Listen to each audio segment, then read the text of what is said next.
Bonjour et bienvenue en tête-à-tête sur France 24. Notre invité cette semaine est Monseigneur Donatien Ncholet. C'est le secrétaire général de la Conférence épiscopale nationale du Congo, la CENCO.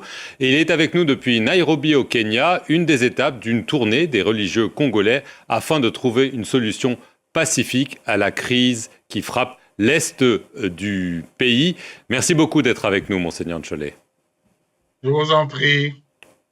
Alors vous avez rencontré un certain nombre d'acteurs, mais avant de parler de votre mission, je veux d'abord parler de la situation sur le terrain. La guerre au nord Kivu, maintenant au sud Kivu, se poursuit. Est-ce que vous pensez que rien ne l'arrêtera ? Eh bien, écoutez, nous sommes des hommes de foi et d'espérance. Nous croyons que si nous sommes écoutés, que tout le monde s'engage dans la direction que nous souhaitons ramener nos compatriotes, on pourra éviter le pire. Alors, vous êtes, avec cette délégation, vous essayez de forger ce qu'on appelle un pacte social pour la paix et le bien vivre ensemble en RDC et dans les Grands Lacs. Alors, vous avez présenté cette initiative au chef de l'État, Félix Tshisekedi, le 3 février. Alors, vous dites qu'il vous a encouragé, mais il ne s'est pas vraiment exprimé. Est-ce que, oui ou non, il vous a dit « Allez-y, allez voir, même mon opposition, même les rebelles, même mes ennemis ». En tout cas, il a pris suffisamment de temps pour nous écouter. Il a posé quelques questions d'éclaircissement, notamment comment voyons-nous, quel rapport faisons-nous avec ce que nous proposons et ce qui se fait au niveau de la sous-région et par rapport à la consultation, à l'implication que nous avons proposée de M23. Lui a fait une objection en disant que mais M23 ne sont que des supplétifs du Rwanda.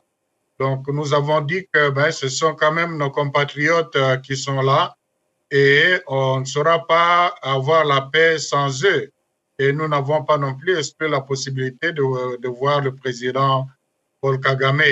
Donc, il n'a pas dit non. Donc, on a justifié notre demande et à la fin, il a trouvé que c'était une initiative louable et qu'il appréciait, qu'il accueillait avec beaucoup d'humilité pour reprendre ses mots, ses propres mots. Et puis, il a dit, donnez-moi le temps de m'imprégner de votre feuille de route. Le temps que vous consultiez les autres, on pourra se revoir après plus ou moins 2 semaines. Donc, vous êtes en effet allé voir ceux qu'il considère comme des terroristes avec qui il ne veut pas discuter. Le M23, vous avez vu à Goma Corneille Nangaa, le chef de l'Alliance Fleuve Congo, l'aile politique du M23. Vous avez été accusé très vivement par le parti de Félix Tshisekedi d'amener séditieusement à la table de négociation le M23. Comment ça s'est passé avec les rebelles ? Est-ce qu'ils vous ont dit qu'ils étaient prêts à discuter ou est-ce qu'ils veulent aller à Kinshasa, comme Corneille Nangaa l'a dit ? À en croire leurs paroles, ils étaient ouverts, ils sont ouverts à l'initiative qu'ils apprécient. Ils ont promis de nous donner formellement leur cahier de charges. Ils nous ont expliqué les raisons pour lesquelles ils ont pris les armes. Et comme je l'ai dit autrefois, et je ne suis pas leur porte-parole pour le dire maintenant, mais bref, ils étaient ouverts. Et avec les conditions qu'ils ont posées, qu'ils mettront par écrit. D'accord. Mais il y a eu aussi évidemment ensuite la rencontre avec Paul Kagame. Vous êtes allé à Kigali voir Paul Kagame quand on sait les rapports orageux entre lui et Félix Tshisekedi. Certains vous accusent au Congo de parler avec le diable, avec l'ennemi. Eh bien, écoutez, n'oubliez pas que nous sommes d'abord des religieux, donc il s'agit des églises qui s'engagent fort de leur foi, qui leur demandent même d'aimer les ennemis. Donc, il faut plutôt combattre ce qui les rend nos ennemis et aimer les ennemis.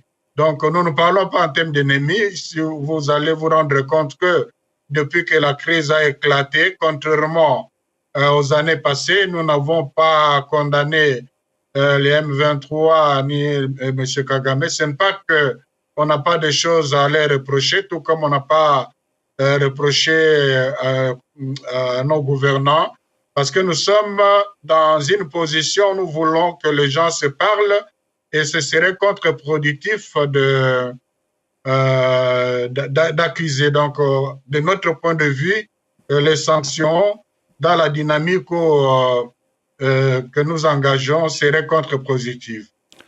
Que vous a dit Paul Kagame lors de cet entretien? Ça a duré plus de 2 heures d'après mes informations. Est-ce qu'il vous a dit qu'il était prêt à discuter, prêt à rencontrer Félix Tshisekedi, ou il vous a dit, écoutez, moi, je vais continuer à soutenir les groupes que je soutiens en RDC?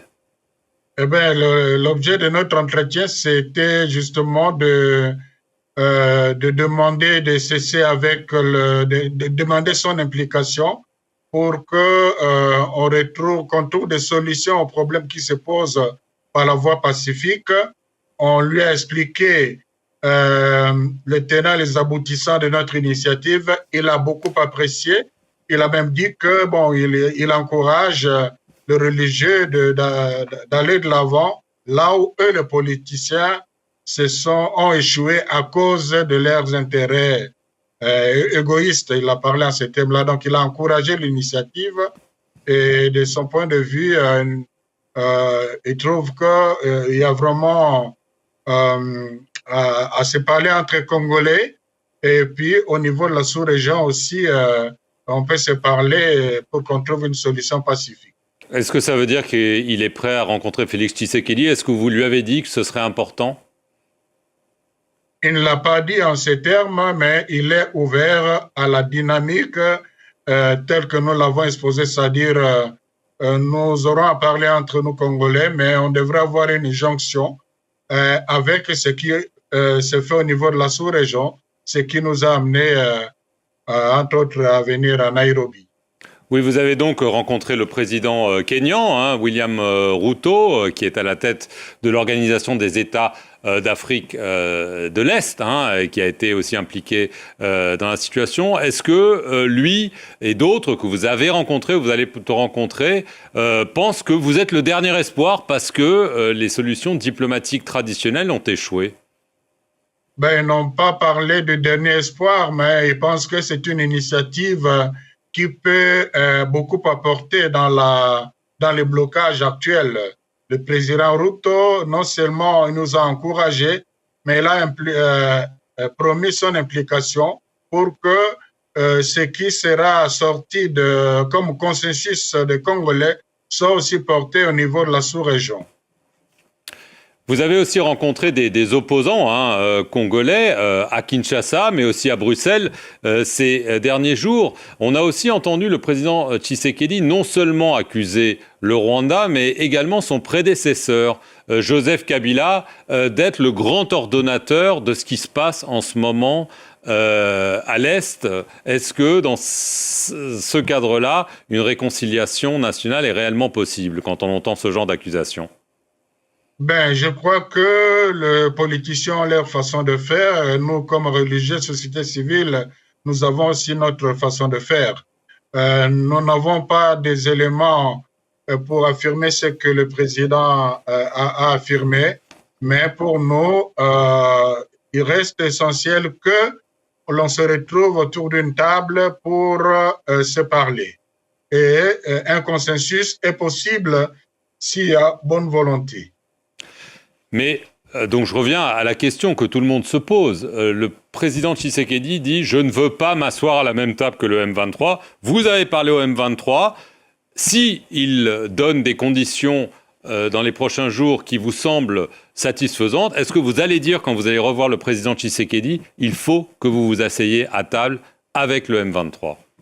En tout cas, c'est la recommandation que nous lui faisons. Évidemment, dans ce cas-ci, il ne se retrouvera pas, lui, en face de M23, mais M23, avec les autres Congolais, dont les Congolais qui sont au pouvoir, se retrouveront autour d'une table. Je crois qu'il y a déjà une nuance entre une rencontre directe entre le pouvoir de Kinshasa, c'est que j'encourage aussi d'ailleurs, mais dans ce cadre-là, ça sera beaucoup plus intéressant parce que les M23 seront aux côtés des autres Congolais. pour parler du pays.